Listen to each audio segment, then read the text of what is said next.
Okay, everybody must know this. I figured to put a quick video out on the passing or the recent assassination of Mr. Khomeini recently, and a bit of information about the Shia faction of the religion of Islam. You see, namely in the area of the people who follow the 12 Imam indoctrination. Now, that indoctrination, to my knowledge, recently, I've done a little bit of homework now. The belief is meant to be that they follow these 12 Imams because the Quran mentions the word Imam 12 times. Now, for people that don't know about the Quran has a thing for mentioning words a certain amount of times. For example, it mentions the word day 365 times. It mentions the word month 12 times, so 12 months in a year. It mentions, what else does it mention? It mentions the earth and the sea, like in the same amount of numbers, in the same ratio as they are. So like 3 to 1, the ocean's 3 to 1, or something. It mentions it in a ratio that has opposites. It mentions in the same amount. So in respect to the word imam, people are, began questioning why it mentions that 12 times. But the thing is that, well, after doing some further homework, I found out that the Quran, it doesn't actually mention the word Imam 12 times. It mentions it 7 times in a singular way and 5 times in a plural way. Because it can mention that in Arabic it can use words in that regard. It can use them for in either one way or the other. So anyway, so it mentions it. It doesn't mention it 12 times. It mentions it 7 times with the word Imam. The meaning of it, it means to follow.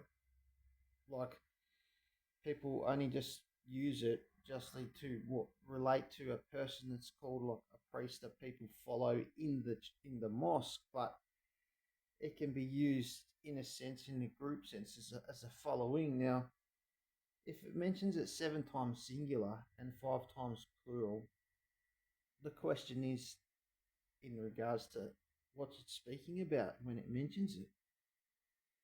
So, you got 7 times the number seven, for example. Well, what do people follow in that word following that's related to the number seven? Well, people follow the week. The week is 7 days.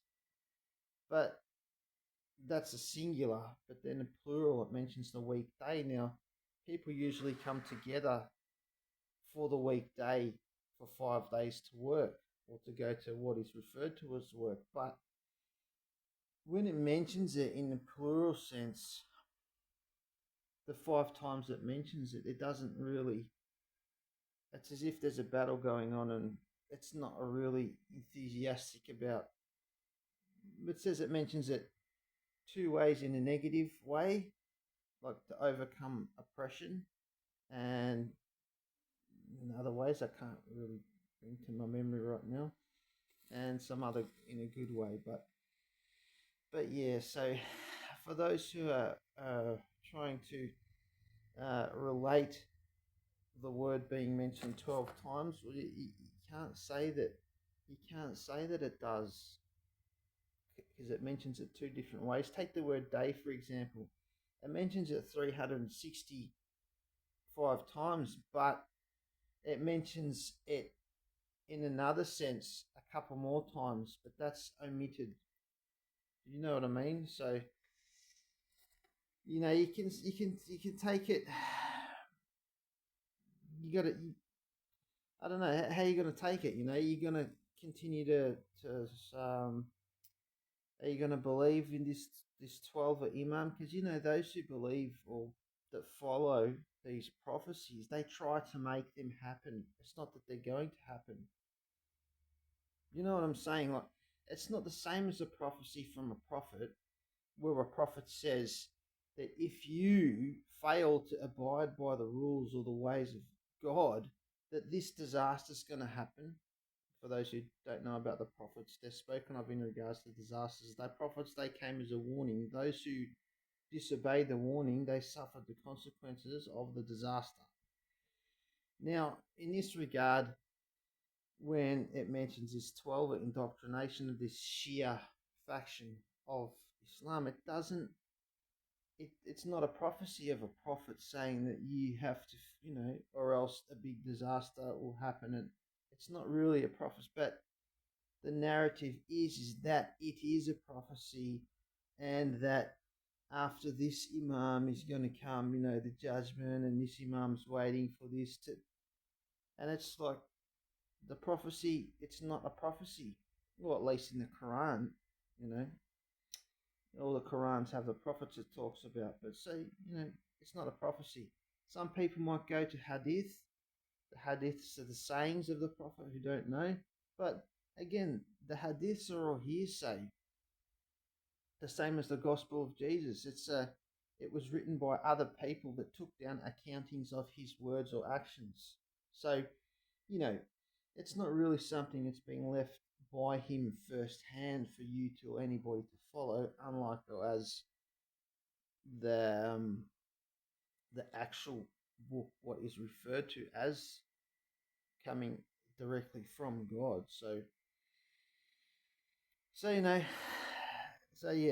a bit of something that people might like to know there in regards to where this whole Shia 12 following is coming from, because there's a lot of bad stuff happening in the world right now, and people really need to know where everybody's coming from, especially in respect of the area of religion.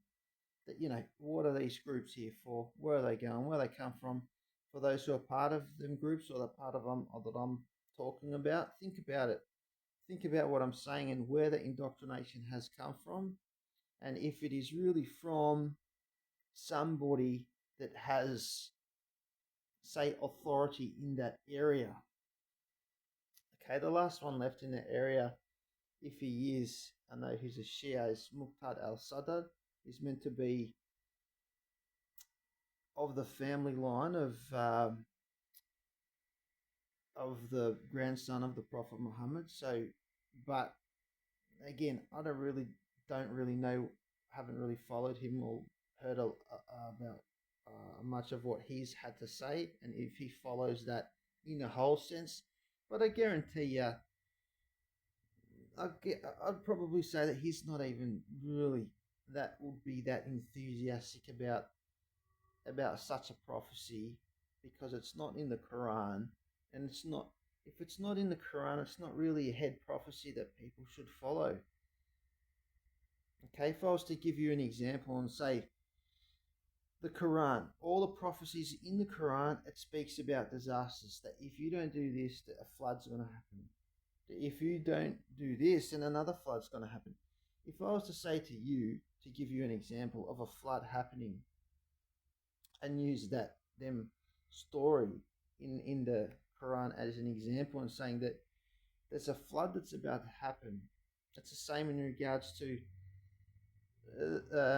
what the Quran says, with the story of the Prophet, or namely Noah, that he tried to warn the people didn't listen, and then the flood came, and a lot of people drowned. Now, if I saw a danger in the world and a flood was going to come, and I tried to tell you guys about it, and you didn't listen to me, well, then you would then suffer. And the same in such regard. So, it's not the prophecy that's going on here with this whole 12 Shia faction area. It's not a prophecy that's relatable, if you know what I mean, to any of the stories in any holy books. All right, so I'm not a follower of hadith. I'm not enthusiastic about it. Sure, if you might want to pull out a few sayings there. I'm not a fan of the read. You can read any book if you want to read a book, but I'm not a fan of the hadiths. All right, as much as I'm not a fan of, the Jewish have got the Talmud. Why don't you just stick to the Tanakh? to the Old Testament. Why do you have to have this side book on the side with these little things in it? And it's like, oh, what do you mean? Well, hang on a minute. Why have these little books on the side for? You know what I mean? So to me, I feel it's a bit suspicious. There's something suspicious going on there. If you can't understand what the main book says, then maybe go to another book. Go to another religion till you can understand the main holy book. But don't get these little side books and try to relate these little side books to the main word that's meant to be of God, and go around and you're not following the actual book of God. Most people, or a lot of people, they're following those little side books, and it recreates this mediocre, this attitude that's where these bad things come from, this war and this, these, what it's referred to as terrorism, and these suicides, and because people they're for all these little side books. They're not for the main message of, or they're not trying to relate anything to any of the stories in there to be a better person. So that's the way I see it. All right. For example, look at all the stories. For example, in the area of eating, you'll see the horned creatures. They all revolve around evil. If you eat of them, something bad's going to happen. All the stories, it's as if to be an evil omen, but it won't exactly say that. It'll give you a clue, but it's not going to actually tell you. You got to be able to read what's going on. So, and thus, but if you look at chicken has wings, and whenever it mentions wings, it's talking about an angel or angels, something good. Be angelical, thus eat of the chicken has the wings, thus gain of the good. You know what I mean? Or otherwise, gain of the bad. You can go there, try it. That's what I do, but this is just a little thing to relate. If you want to relate, there's an example. If you can't, I don't know, listen to me, or just keep reading and praying. You don't have to follow these little side books and these people that have come over the years, and they've put their little spin on things, and they've put this indoctrination out there, and they're telling you that it's this way and it's that way. What do you have to listen to them for? Why can't you just read the book and just get blessings off it yourself? You don't need somebody else to tell you what it says. Or don't you know what it says? So yeah, again, with this 12 Imam indoctrination, it doesn't really say the word Imam 12 times. It says it 7 times in a singular sense and 5 times in a plural sense, as it's speaking about many things, the following of many things. So, you can't relate that to one person and say, or in indoctrination, and say that, it relates to 12 imams that are going to come and try to create some prophecy that people are going to follow and try to fulfill. Because it's not going to happen if it's not an actual prophecy. It can't actually happen. If it's a conspiracy, everything that revolves around it, which probably I'm saying it is, that it's going to be bad. It's going to be very bad. And so, that's where you get these wars and bombs and everything coming down. So think about it. I figured just to put a video on that. And for those, in Ramadan, this might be a difficult occasion for the Shia area to think about it, I'm not for either. I'm not for the Shia or the Sunni. I believe that no way in that area has been perfected yet, or can really say is for sure either way. I can say, even you got the 4 imams.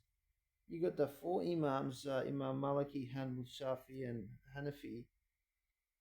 You got the 4 imams, but who knows, who talks about them and the styles of prayer, the styles of salat, the styles of worship? Nobody talks about that. And I go so far as to say that, yeah, there is a practical way.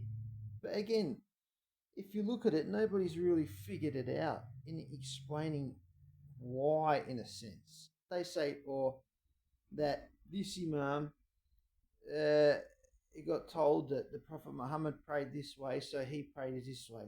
And the other Imam says that he was told that through so and so that the Prophet prayed the other way, so he prays the other way. And then you got the other Imam saying the other thing, and then you got the other Imam saying the other thing. So, you know, you can't, there has to be some, rather than saying, taking it for, well, saying that it's all hearsay, there's got to be some proper explanation, not all because they say they saw the Prophet do it. No, if it is true and it's meant to be a certain way, you've got to explain why it is that way. You can't just say, oh, it's that way because he done it. What is that? That's immature. That's no reason. You got to have a reason. If he said, or the Prophet said, it's this way because the feet have to be at a certain distance together. Otherwise, when you go to make ruku, you can't, it doesn't work out. Your back can't be straight. So your feet have to be at a certain distance apart. So when you make ruku, your back, it stays straight. If that is true and he explains it in such a way, then you know, oh, of course, the feet have to stay this far apart because when you make ruku, your back, it's straight. Whereas, you know, if you fail, you can't make ruku properly. You know what I mean? So, you know, that's just an example. That there has to be that explanation there. Otherwise, it's just a guess they're saying, oh, it's this way because he said it's that way. So so what is that? You're going off, it could be anyway. That's why now there's these 4 ways and nobody really knows what's going on. And they're trying to make Salah and they're like all over the place and not really knowing what's going on. So, in respect of Islam, that's what's going on at the moment. There's no real answers. There's no real proper Imam in a sense of the Ummah in respect to everybody because nobody really knows anything. Okay, for example, you got the Pope of Catholicism. He's got more authority over way more people, just that one person, than anybody has in the whole of Islam at the moment. So think about that. And then in Buddhism, you got the Dalai Lama. Think about how many people are listening to his words. But yet in Islam, you haven't got anybody. There's nobody there. Okay, now think about how much of a dilemma that is. And, you know, how much, like, for those who are meant to be Muslims and are meant to be followers of Islam, think about where you're going wrong. Think about where everybody's going wrong. Don't be content as if it's all perfected right now, as of now, at the moment, and it's all perfected. And nah, it's not. If there's no Imam, if there's no Amir, one in charge, it's not perfected. Okay, what do you think? There's all this infighting all the time going on, and exactly how I'm saying before. Even the Sahaba, the companions of the Prophet after he passed away, as the story goes, they put things. For example, Hadra Umar bin Khattab, which is the third after Abu Bakr, he instated the burqa. It wasn't that way before, but he done that. So why should people follow that for if it wasn't done by the Prophet Muhammad? You see what I'm saying? So certain things along the way, certain imams or caliphs, they've recreated it of what they say is the case. So how come there's not any around now to say what to do? And the thing is, there's none. Why? You know why? Because nobody's qualified. Because people don't make sense nowadays. They're not following straight from the Quran. And you think about it, if people back in those days were more advanced than people are now, then you know, and everybody knows how far everybody's behind right now. Okay, and it's very for Islam. For it's meant to be one of the probably the second biggest religion in the whole entire world.